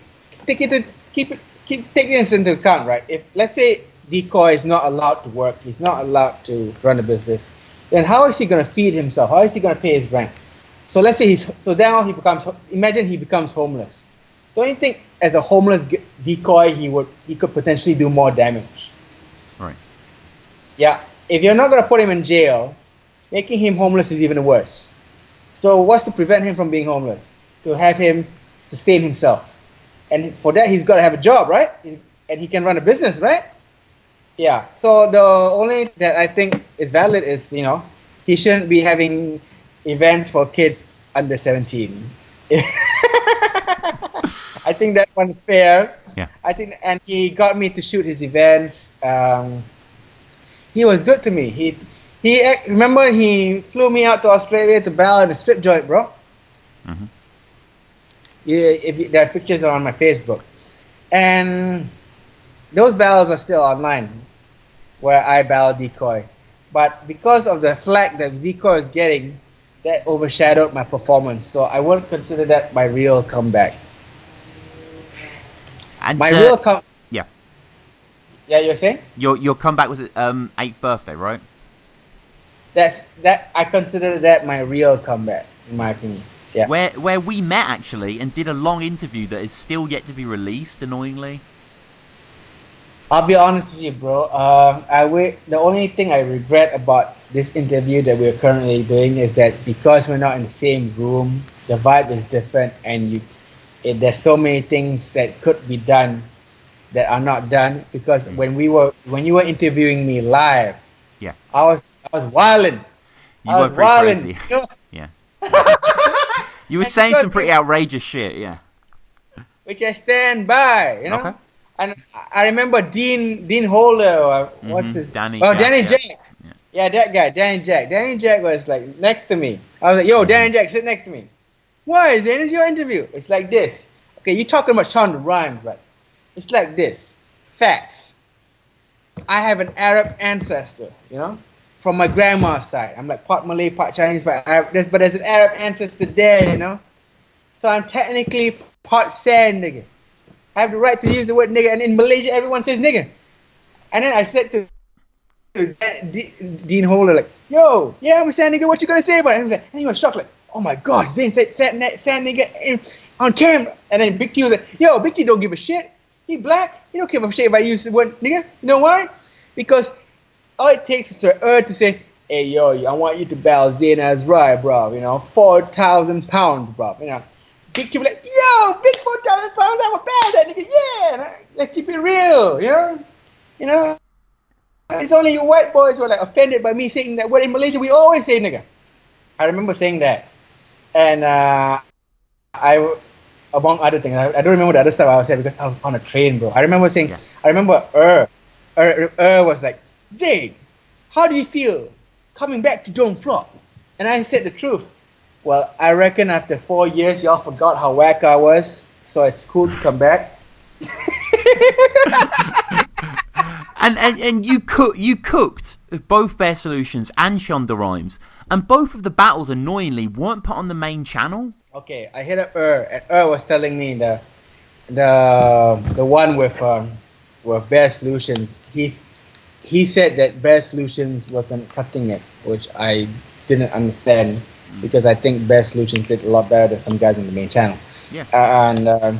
And I'll be honest, I was disappointed too. But I believe that my performance with Bear Solutions deserves to be on the main channel. The one I had with Shonda Rhimes, I felt I did mediocre against Shonda Rhimes. A lot of the stuff that I thought would shake the room did not. Well, I remember ending the whole first round with I believe Black Lives Matter, but today is an exception. Right. I thought that would rock the world, bro. Well, it's the third day. Everyone was a little tired. The crowd liked you, I think. You can't rap on the beat. Don't claim that your schemes are strong. Don't claim that your schemes are strong. When you feel afraid when the DJ plays the freaking song. Yo, Rihanna, when Chris Brown lays down his lethal palm. A black woman who covers her face when the beat is on. The thing is, you have this momentum in your brain, you know. Come on, everyone's into Black Lives Matter. So when you say, I thought that, I believe Black Lives Matter, but today's an exception. I thought everyone was like, woo, controversial, whoa. But they were like, instead everyone was like, and went back to their beers. And what Shonda's whole verse about Malaysia, it being a nanny state, all porn is banned there. That's a fact, yeah, that's That's true. crazy. Is it actually banned? Can you not get it, or? Okay, here's the real deal. You can get porn here if, number one, you look on the internet and use certain servers, I guess, because when I use other servers, it doesn't Sure. get through. And then, of course, you can buy it on the street and no one cares because even cops here buy porn. Let's keep it real here, you know. I mean, you can't buy without that shit. So, yeah, porn is banned here. In fact, I have a relative who's a major star in the film industry here, and she can't even wear a bikini on the beach because if she wears a bikini on the beach, some people will take pictures of her and post it on Instagram saying that, oh, what's a Muslim star doing wearing a bikini on the beach? Is that fucked, bro? Yeah, that's crazy. It is that fucked. It's that crazy. So when people say, Zayn says he's from Malaysia and he does these things and they do these things, oh, what random fun. No, bro, that's social commentary right there, bro. We do, I mean, some of the stuff I say, oh, in my country we do this and that, it's actually true. It's actually that fucked up. And And you don't believe. no, it's like the lights are kept on in the cinema to stop people kissing. That's only in one state. I think it's Okay. Atlanta or something. And you're not allowed to stop them kissing. And of course, knowing human nature, they still kiss when the lights on. And in the trains here, right, they've got a women's section and a men's section. And a lot of times people don't give a fuck, but there are times when I just hop in the women's section, just to say fuck you to the world. And then you got girls and then I realized there's some women who are like, excuse me, you're in the ladies' coach. I'm like, you actually care? Yeah. I mean, but then I realized, the thing is, it's not that it's packed with girls and I'm the only one there. It's like it's like a coach for like one chick and one guy, and they're like 10 feet away from each other. Why do you give a fuck? Yeah. Am I taking my dick out? I don't know, man. It's what I hate about Malaysia is that it's becoming like Saudi Arabia. Why do you think I go out and battle? So that I can experience Western civilization. It's the truth. And when she said, you come from a land where all porn is banned. And if you listen closely, I said, that's why I'm here. And people laughed. And Bill Watterson, the writer of Calvin and Hobbes, said, the comic strip Calvin and Hobbes? Yeah. Bill Watterson, the guy who wrote that, he said, the essence of humor is surprise, and nothing is more surprising than the truth. What I said was genuinely true. That's exactly why I come to England, is because it's to experience freedom. And that's why it's funny. Yeah. Yeah. And, the final battle that we get to is the O'Shea battle, on King of the Realms. Was he spiked? O'Shea seems very out of it. I'll be honest with you, I don't believe he was spiked. Okay. I didn't know if he was or not, but he just seems even more drunk than I've ever seen him. Okay, let's get down to the logic here. Okay, for the record, I have a lot of respect for O'Shea. I like O'Shea. I've known him for a long time. But let's think logically here. No one spikes O'Shea when he's about to go against Tony D. No one spikes O'Shea when he's about to battle Shawty Horror or when he's about to battle Lunacy. Battles that actually matter instead of me, yeah? Mm-hmm. No. Oh, but when he battles Zayn, someone spikes his drink. It doesn't make sense to me. Number one. Number two, we're talking about O'Shea, a guy who can get laid. He's got a girl, Flossie, and all that. He's really great to her. But hypothetically, if any girl wanted to fuck him, they wouldn't stick something in his drink. He's O'Shea, It's like it doesn't take that much effort, right? Right. Can you imagine like a girl going, oh man, I want to suck O'Shea's dick so bad. I gotta put something in his drink so he don't realize it. Right. What the fuck? Okay. Can you imagine a girl? It's hard to. If you can name me one girl besides Flossie who would do that, I then point her out to me. Because I gotta fuck her. Because someone that freaky, I gotta fuck her right now. But ain't no girl gonna do that. Let's keep it real here. And who the fuck would want to spike him when he's battling Zayn Azrai? It makes no sense. And also, O'Shea ain't no kid. Mm-hmm. When he's holding his beer in his hand, it's not like you can what it takes to spike someone's drink without them knowing? You need serious sleight of hand shit. So you're telling me this guy who's great with sleight of hand, right, goes to King of the Ronalds just to spike O'Shea's drink? Yeah, it's unlikely. It's hard to believe. It's hard to believe, and the thing is that he's all okay up until the end of my first round. He was good to go. I saw him the whole night. He was not drunk. He was okay. His eyes were great. And the thing is that, to be fair, only Allah knows whether it's true or not. But I'm telling you, from what I can see logically, I don't see any evidence of any kind, or even any logical argument to support that he's been spiked. With the exception, the only thing that supports O'Shea being spiked is O'Shea saying he might have gotten spiked. That's it. Okay. No one saw anything. Correct me if I'm wrong. No one has actually seen anyone put anything in his drink. Yeah, no. Even O'Shea didn't see anything, and no one will give a plausible explanation as to why anyone would spike O'Shea's drink at, of all places, King of the Ronalds. I mean, really? Who would do that? How many guys do you know who have their drink spiked? I mean, girls, I get it. Girls get the drink spiked all the time, but like O'Shea, it just doesn't tally with me. Anyone who disagrees with my sense of logic is welcome to give a valid counter argument based on all these elements. In the comments below, please. Yeah, that would be great and to see. Please keep in mind, I love O'Shea. He told me he wants to have a rematch, which I've agreed to if he's still down for it. I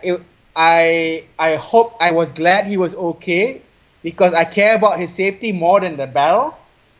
But I'm sorry, I don't believe he was spiked. And if you believe he was spiked, like Tom says, give me a damn good argument, because there ain't no good argument. There's no evidence. Okay, now let's get back to the actual battle. Yeah. Now, okay.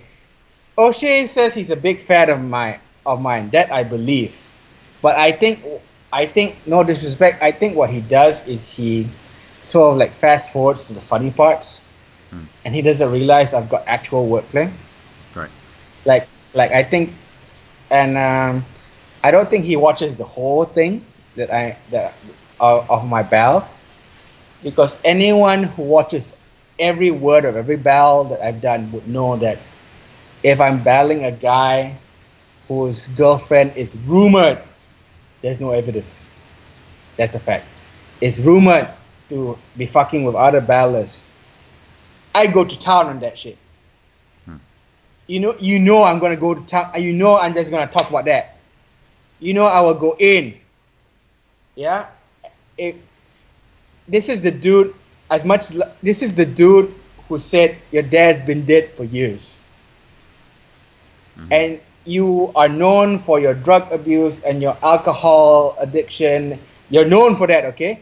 And another thing that you're known for is this rumor, which has not been proven, of your girl allegedly fucking other dudes in battle rap, which I don't give a fuck. I don't even, I think if you don't want to practice monogamy and you can fuck other people, that's fine. But like, Tom, logically, if you're battling Zayn and all this stuff is known about you, don't you think Zayn would mention these things? Yeah. Like, clearly. Certainly. Yeah. You think Zayn is just gonna go, ah ha ha ha, mom joke, ah ha ha ha. No, he's gonna go in.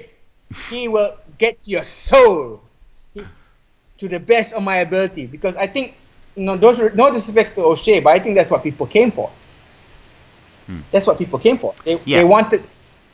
Yeah, if this is the guy who said your dad's been dead for years battling O'Shea. You want Zayn to mention these things. That's what the fans want.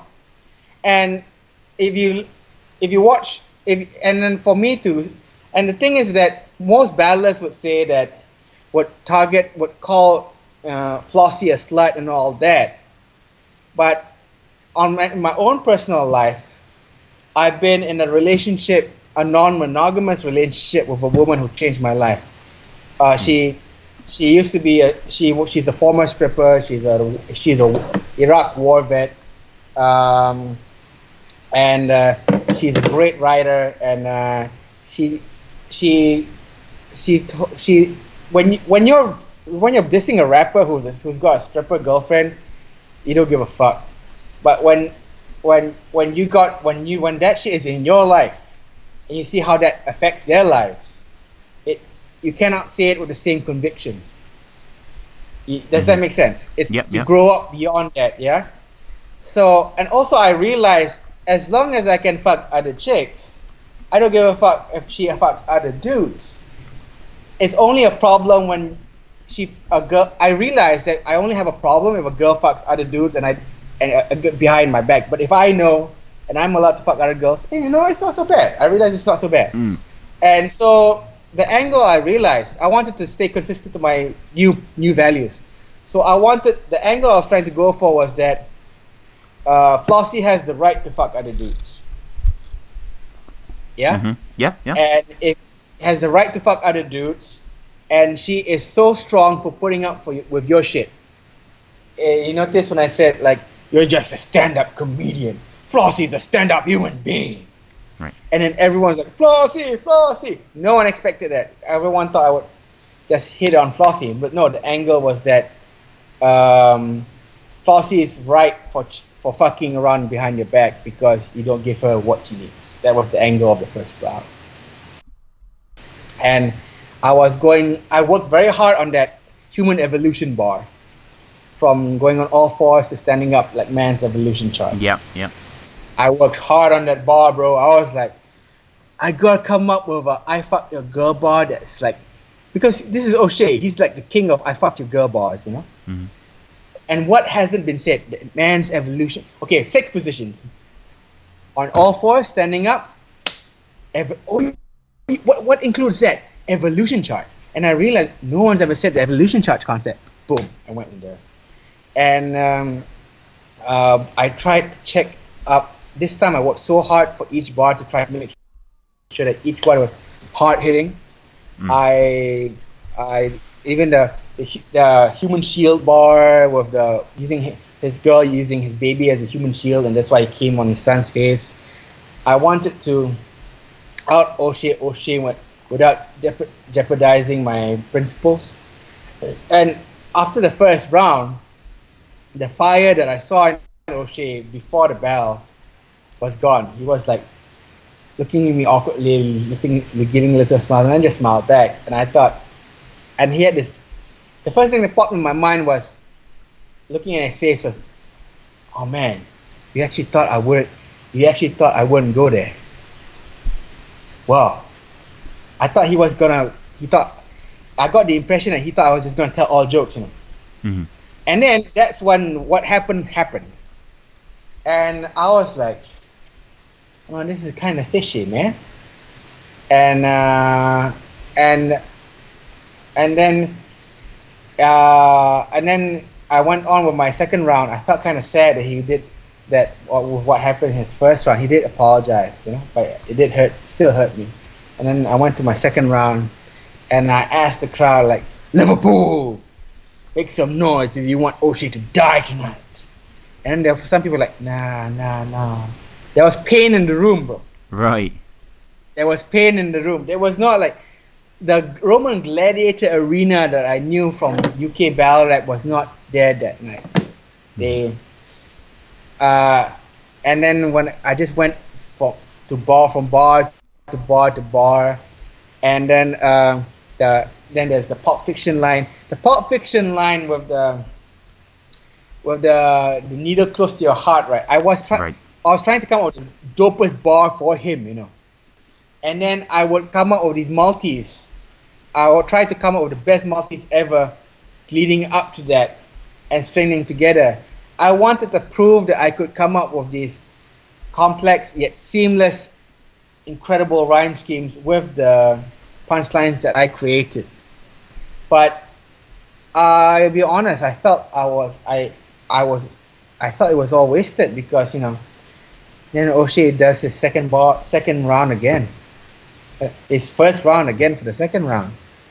I'll be honest, I felt kind of really depressed. Because I was hoping, I'll be honest, I was hoping to use the O'Shea bell to prove once and for all, when Zayn says he's a legend, it's not just bragging, it's official. It's official. And because even when some guys come up to me, Zayn Azra, a big legend in the game, like Bowski said, I didn't feel it was real until I beat a top tier dude, and I wanted O'Shea to be the best O'Shea. I don't care if I lose. You just gotta be the best O'Shea you can be. And it was like, it said you're gonna battle Muhammad Ali, right? And then suddenly his 2 arms just fall off and he can't box. You know what I mean? Does that make sense? Yeah, of course.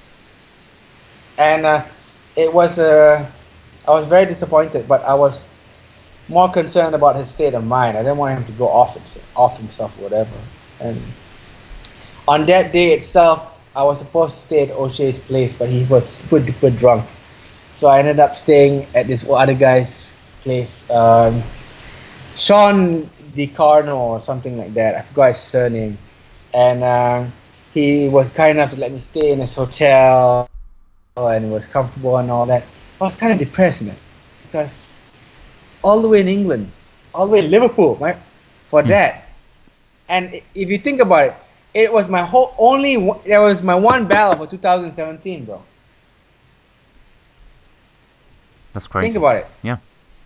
My one battle in 2017 that I'm looking forward to with O'Shea, and this happens.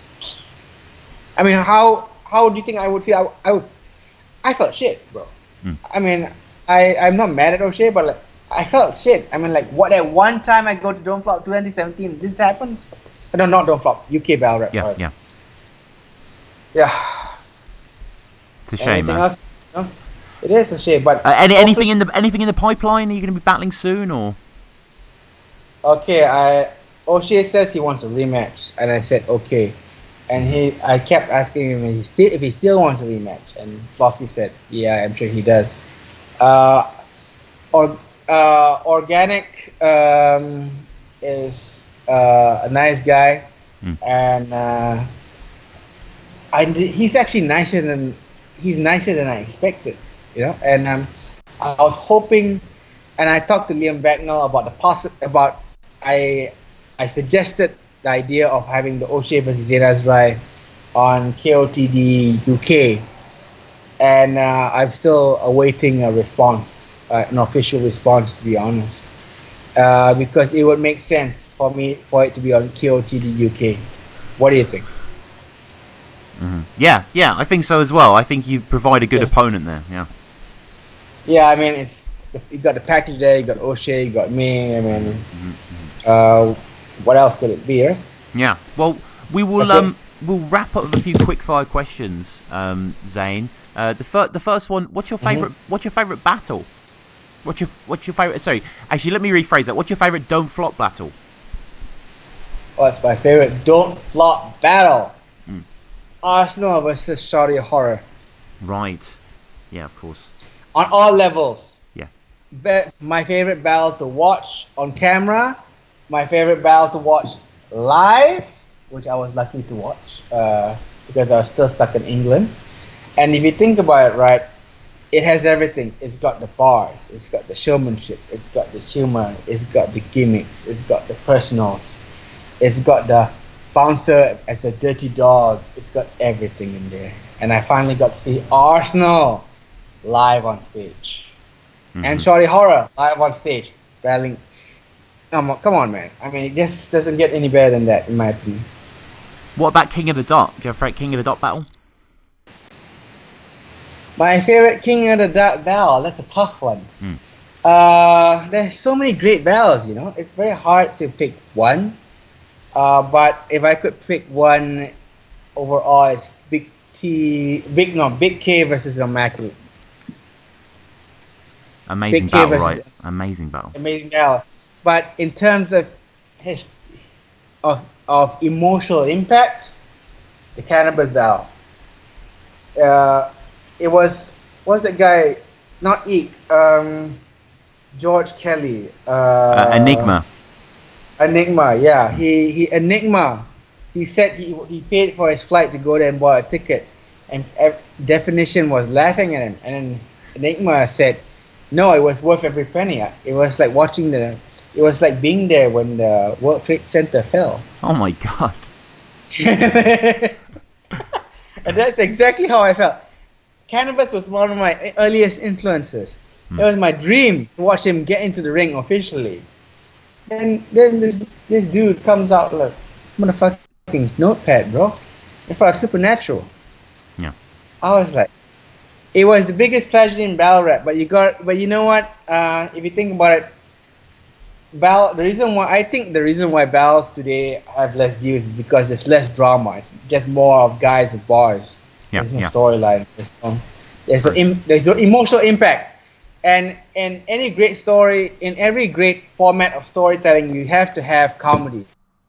You have to have thrillers. You have to have adventures. And Cannabis Bell was our tragedy. It was Shakespearean. You gotta admit, it's Shakespearean. The greatest rapper in the world at one point, resorting to his notepad. Yeah. Yeah. It's Shakespearean, bro. It's like It is. It It's completely like is. it's Macbeth, bro. It's a tragedy. It's definitely a tragedy. A comedy of errors from Cannabis there, but what about URL? Do you ever have URL battle? My favorite URL. Okay. What is the true nature of your question? My favorite battle on the URL platform specifically, or my favorite URL Smack format battle? Because there's so many leagues that copy that format, and Yeah, let's say on URL. Yeah, on the URL channel uploaded there. oh, it's gotta be. I'll be honest. Oh, it's tough. It's tough. That's really tough. If I had to pick one, it's got to be Loaded Lux versus Calico. Yeah. But there's so many. Keep in mind, there's so many great ones. You know, there's so many great ones. There's and then there's so many Smack format battles in other platforms like there's Hall of the Dawn versus Averb on Street Status, and then even in the Smack one there's Hollow the Dawn versus Big T. Come on. Yep. I mean, but here's the thing. It's so hard to choose one battle per platform because if we're being honest, there's so many great battles on each platform, in each major platform. And two more questions, non-battle rap related. The first one, what's your favourite film? Okay, my favorite film. That's a tough one. I'm sure it is, yeah. Okay, my favorite film. What, do I have to pick one movie? Or can I pick a I mean, few? give us a few. I appreciate you're quite in the field, so I'd be interested to hear what your picks are. Okay, if I had to choose the movies I would have to take home to heaven to show God and say this is what humanity has achieved. From America, The Godfather Part 2. From Europe, it's got to be Federico Fellini's 8½. Okay. From Asia, it is The Seven Samurai. And there are other great films, but I think these three films are the pinnacle of their respective continents. I can't think of another film from the whole of North America better than The Godfather Part 2. And then I think, in my opinion, 8½, is everything a European film should be. It's got humor, it's got drama, it's touching, it's daring, it's unconventional in its narrative approach, technically astounding. I would prefer Federico Fellini's 8½. To anything in the French New Wave, anything in Italian neorealism, and sorry if I'm going to film geek language. No. And then, yeah, No, and then Seven Samurai. The thing is, it's not just about Japanese culture, but the fact that a film can be about Japanese culture and that you rip it off and call it A Bug's Life. Right. Get it? Seven dudes. It basically is about seven about there's villagers or like threatened by these bandits, so they have to go off and find 7 samurai to defend them, and it just shows that it's so universal, and you know how hard it is to make a story, make a film that is so great that it shows so much of your own culture. But a guy thousands of miles away, he can take that and put it into his culture. I can only dream of being that good. Mm-hmm. Yeah. Yeah. And final question: your favorite artist or band musically that are in no way hip hop related? Oh, in no way hip hop related. Musically, eh? Yeah. Oh, that is a tough one. I would say I'm gonna get flack for this, but like Grandmaster Flash said, hip hop is a combination of different types of music. So I'm gonna hide behind his quote. Okay. Alanis Morissette. Let's go. Let's go. Alanis Morissette. It's what's that album? Jagged Little Pill. Jagged Little Pill. Little Pill. Massive. My favorite non-hip hop artist of all time. Okay. Well, finally, Zane, how do people get at you? You know, your social media. How do they find your links, your stuff like that? You can add me on Facebook, Zain Azrai Official. You gotta go to www.facebook.com/Zain Azrai and then put official. And then on Instagram, you can add me on Zain Azrai Van Vim Studios. Okay. And it's Zain Azrai, my name, and then VAN, and then VIM Studios, and that's me on Instagram. And for Twitter, you add me Zain Azrai EPS because I used to run Evil Poet Society and name just stuck. Right. Okay, well, awesome, man. I'll put all the links in the description. Everyone that's been listening, please follow the show at Battle Rap Resume. Get in touch with us, battleresume@gmail.com. Leave a review. Patreon as well. Check out what's on the Patreon at the moment. There's always good stuff on there. Always a few hours of content if you want to listen to it first. Zane, this has been a rare privilege, man. Thank you so much for coming on the show. Thank you so much. Sorry if I was talking too much about irrelevant stuff. No. It's been fascinating, man. Yeah, thank you so much.